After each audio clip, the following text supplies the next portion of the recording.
A arrumação começou ontem, hoje mais um passo nesse processo de arrumação, agora envolvendo as Forças Armadas, né? E é uma coisa, acredite, absolutamente normal, natural, né? Porque sempre quando o noticiário, quando o fato tem a ver com militares, as pessoas ficam todas excitadas, imaginando coisas, né? E é muito bom nesses momentos a gente se apegar ao fato e não às conjecturas, às fantasias, né? As projeções e etc. Muita gente imagina, teme o pior, não foi fácil, passamos por um longo período de regime militar que foi muito traumático para a democracia, para os democratas no Brasil e tal.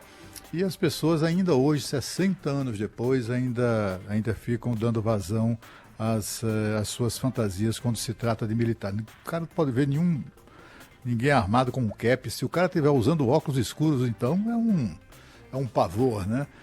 Quando na verdade o que se viu hoje foi uma troca normal, absolutamente normal, porque é assim que funciona, é da praxe, né?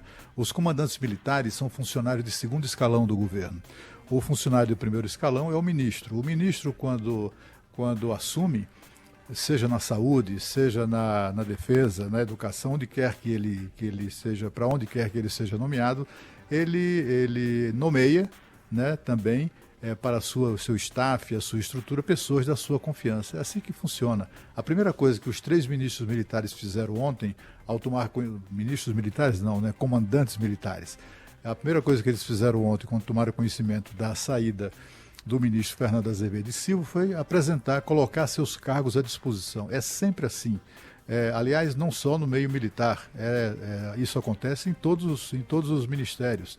Entregas, coloca-se à disposição o cargo. E o novo ministro, no caso da Defesa, o ministro Braga Neto, ele, até por serem companheiros de farda, etc. e tal, ele se sentiu na obrigação de reunir os 3, mais o ministro que está deixando o cargo, né, o ministro Fernando Azevedo e Silva, e ali ficou acertado, foi comunicado que, de fato, os cargos que seria aceito, né, esse gesto de colocar o cargo à disposição, pede demissão, etc. Essa demissão foi aceita e novos comandantes serão nomeados, todos eles numa escolha ali que, como sempre acontece, do ministro da Defesa com o presidente da República. Nada mais além disso, né? Mas aí nós assistimos a um show sobretudo de mentira. Teve gente que disse que o comandante da Marinha subiu nas tamancas, que se subordinou, que gritou, tudo mentira, né? Inclusive a própria Marinha já desmentiu isso.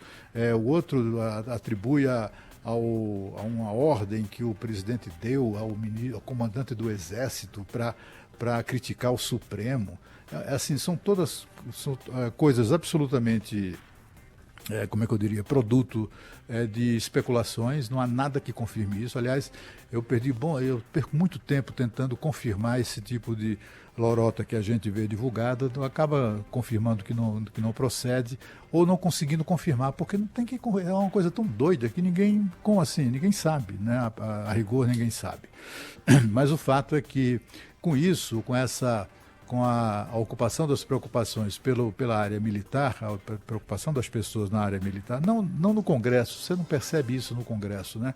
Você percebe isso, sobretudo, em quem está fora de Brasília, não está habituado muito com esse tipo de momento que vivemos hoje.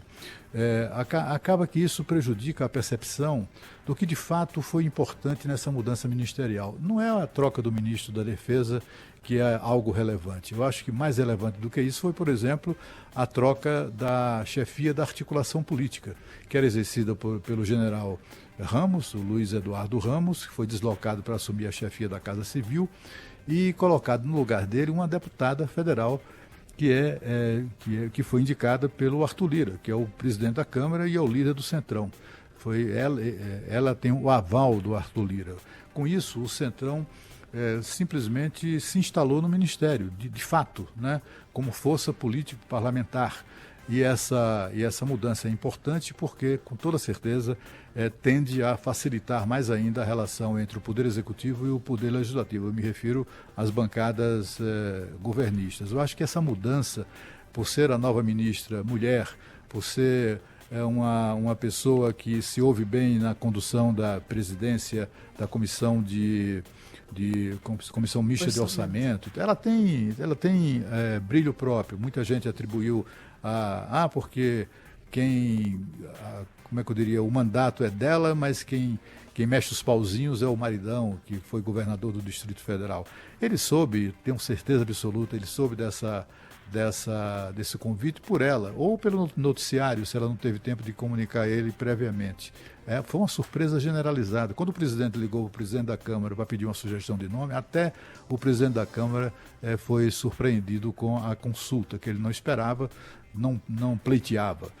Mas o presidente, precisando colocar na coordenação política, na articulação política, alguém que pudesse melhorar o que vinha sendo feito com relativo êxito pelo general Ramos, optou por prestigiar exatamente a bancada ou o grupo de centro, de partidos de centro que apoia o seu governo. Foi assim que aconteceu. Mas eu acho que foi, certamente, na minha opinião, a mudança mais significativa desse ministério. O restante, a rigor, foi uma troca de 6 por meia dúzia. Eu acho que o novo ministro das Relações Exteriores é melhor do que o anterior, no sentido de que é mais hábil, é mais, como é que eu diria, ele tem uma relação mais ampla de amizade e também inspira mais admiração do que inspirava quando foi indicado o Ernesto Araújo.